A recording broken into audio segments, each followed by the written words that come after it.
నువ్వు నిజంగా ఒకరిని చాలా లోయల్గా ప్యూర్ ఇంటెన్షన్తో లవ్ చేసుంటే నీ వల్ల ఎంత ప్రేమని పంచగలవో ఇవ్వగలవో పూర్తిగా ఇచ్చేసి వాళ్ళ కోసమే నిజాయితీగా ఉండి కూడా నీ కోసం బ్రతకడం నువ్వు మానేసి నిన్ను కన్న వాళ్ళ కోసం బతకడం మానేసి వాళ్ళ కోసం నువ్వు ఉండి కూడా if they still chose to leave you what a cruel right నా.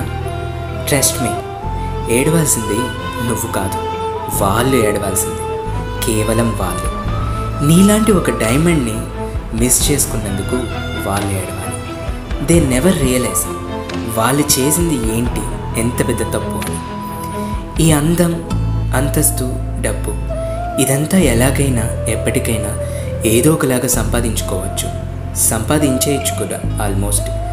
కానీ ఒక pure real love, real person, true heart ఉన్న వ్యక్తి ఎంత తలకిందులుగా ట్రై చేసినా అంత ఈజీగా దొరకదు. ఆ విషయం ఇప్పుడు వాళ్ళకి అర్థం అవ్వకపోవచ్చు, but one day sure done వాళ్ళు రియలైజ్ అవుతారు. బట్ అప్పటికీ ఏమీ ఉండదు, జ్ఞాపకాలు, కన్నీళ్ళు తప్ప. I just want to say, in search of gold they lost a diamond.